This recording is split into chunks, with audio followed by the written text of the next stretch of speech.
안녕하세요. 오늘은 사이버레카 소식을 전해드리려고 합니다. 바로 시작하겠습니다. 하이브가 사이버레커 길티아카이브를 상대로 법적 대응을 본격화한 가운데 길티아카이브가 X계정 운영을 재개하였습니다. 이는 3월 23일 하이브 소속 아티스트 아일릿을 겨냥한 사과문을 게시하며 운영 중단을 선언한 지 단 이틀 만에 번복된 결정이었습니다. 운영자는 3월 23일 채널에 글을 올려 작년 5월 아일릿 멤버의 트위터 계정이 뉴진스에 대한 악의적 글을 단 계정을 실수로 팔로우한 사실을 게시한 적이 있다며 이로 인해 아일릿 멤버들이 불필요한 오해를 받아 많은 비난을 받게 된 점 깊이 사과드린다고 밝혔습니다. 이어 책임을 지고자 길티 아카이브 계정을 한동안 중단하겠다며 공식적으로 고개를 숙였죠. 길티 아카이브는 X에서 활동하는 대표적인 사이버레카 계정으로 하이브 관련 각종 논란을 부추기는 게시물을 올려왔습니다. 특히 하이브가 단월드와 연관이 있다는 음모론부터 미니진 전 어도어 대표를 옹호하는 내용까지 다루며 하이브의 이미지에 타격을 주었죠. 이에 하이브는 더 이상 보고만 있을 수 없다고 판단, 강경 대응에 나선 것입니다. 그러나 길티 아카이브는 3월 25일 관련 보도에 대해 경찰서에서 연락이 온 적이 단 한 번도 없으며 애초에 트위터로 수익 창출을 하지 않는데 신원 파악이 가능하겠느냐라고 반박하였습니다. 또한 하이브의 고소로 인해 사과문을 작성한 것이 아니다 라고 해명했지요. 길티 아카이브는 자신이 소송을 당하지 않았다고 주장했지만 하이브가 미국 법원에 제출한 소송장에는 한국에서 5천만 원 손해배상 청구 소송을 진행하고 있다고 명시되어 있었습니다. 길티 아카이브가 하이브 측의 주장이 사실과 다르다고 반박함에 따라 이번 법적 공방의 진행 과정을 정리해 보았습니다. 2024년 6월 28일 미국 법원의 디스커버리 청구 기각, 첫 번째 난관, 미국 캘리포니아주 북부지방법원은 하이브가 X를 상대로 제기한 증거 개시, 디스커버리 청구를 기각하였습니다. 당시 하이브는 길티 아카이브를 명예훼손 혐의로 서울 용산경찰서에 고소하였으며 X의 본사가 미국에 위치해 있어 관련 정보를 제공받기 위해 디스커버리를 신청했습니다. 하이브의 목적은 형사상 책임을 묻기 위한 것이었습니다. 그러나 캘리포니아 북부지방법원의 빈체 차브리아 판사는 하이브의 신청은 미국 연방법률집 제28장 1782조의 기본 요건을 충족하였지만 법원은 정보 공개를 허가하지 않는다라고 판결하였습니다.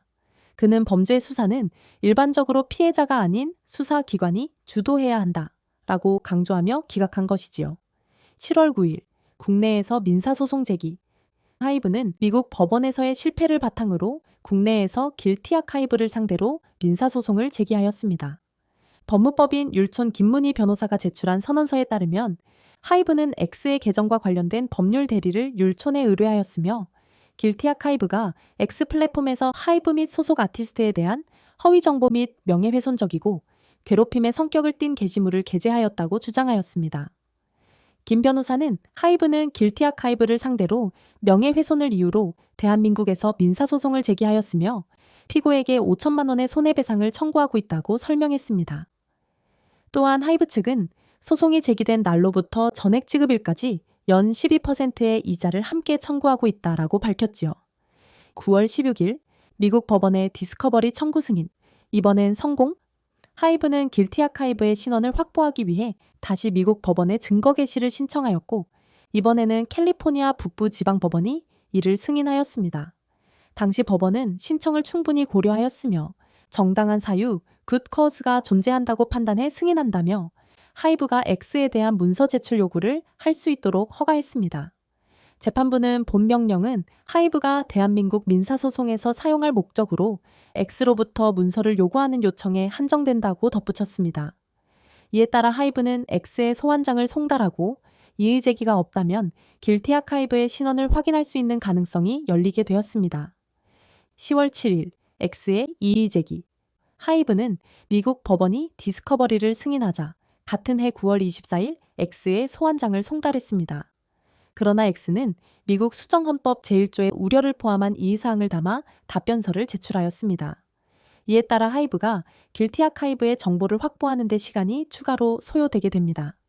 X는 익명 표현도 미국 수정헌법 제1조의 보호를 받는다고 주장했으며 하이브가 제출한 자료가 일부 언론 보도에 의존하고 있어 실질적인 손해를 입었는지 판단하기 어렵다고 설명했습니다. 또한 하이브 내부의 갈등이나 팬들의 불만이 이미 존재하고 있다는 점도 강조했지요. 12월 3일 미국 법원의 소환장 이행 명령 드디어 실마리. 캘리포니아 북부지방법원은 X의 이의를 받아들이지 않고 하이브에 정보를 제공해야 한다는 명령을 내렸습니다. 법원은 하이브의 증거 개시를 위한 소환장 발부 신청을 인용했으며 해당 소환장은 X에 송달된 상태라고 밝혔지요. 재판부는 X는 익명의 사용자, 길티악 하이브가 수정헌법 제1조에 의해 보호받고 있다고 판단할 경우 소환장 무효 신청을 제기할 수 있다고 명시하였으며 소환장 무효 신청이 제출되지 않는다면 X는 이 명령일로부터 14일 이내에 소환장에 따라야 한다라고 강조했습니다. 현재까지 X측은 해당 명령에 대해 이의를 제기하지 않았으며 이에 따라 하이브는 길티악 하이브의 신원을 파악한 것으로 예상됩니다. 이번 사건은 K-팝 엔터테인먼트 업계에서의 사이버 명예훼손 문제와 이를 둘러싼 법적 대응의 복잡성을 보여주고 있습니다. 하이브는 지속적으로 길티악 하이브의 신원 확보를 시도하며 강경한 대응을 이어가고 있습니다. 반면 길티악 하이브는 이에 맞서 자신이 소송을 당하지 않았으며 경찰 조사도 받은 적이 없다고 주장하고 있지요. 앞으로의 진행 상황에 따라 K-팝 업계 내에서 온라인 명예훼손과 법적 대응 방식에 대한 새로운 기준이 마련될 가능성이 큽니다. 하이브가 길티악 하이브의 신원을 확보하고 실제로 법적 책임을 묻게 될지 아니면 X측의 추가적인 법적 대응이 이루어질지 귀추가 주목됩니다. 지금까지 샤샤TV였습니다. 앞으로도 샤샤TV와 함께하고 싶으시다면 오른쪽 샤샤TV 버튼을 눌러 구독해주세요. 여러분의 구독과 좋아요는 영상을 만드는데 큰 힘이 됩니다. 앞으로도 좋은 영상으로 찾아뵐 수 있도록 최선을 다하겠습니다. 시청해주셔서 감사합니다.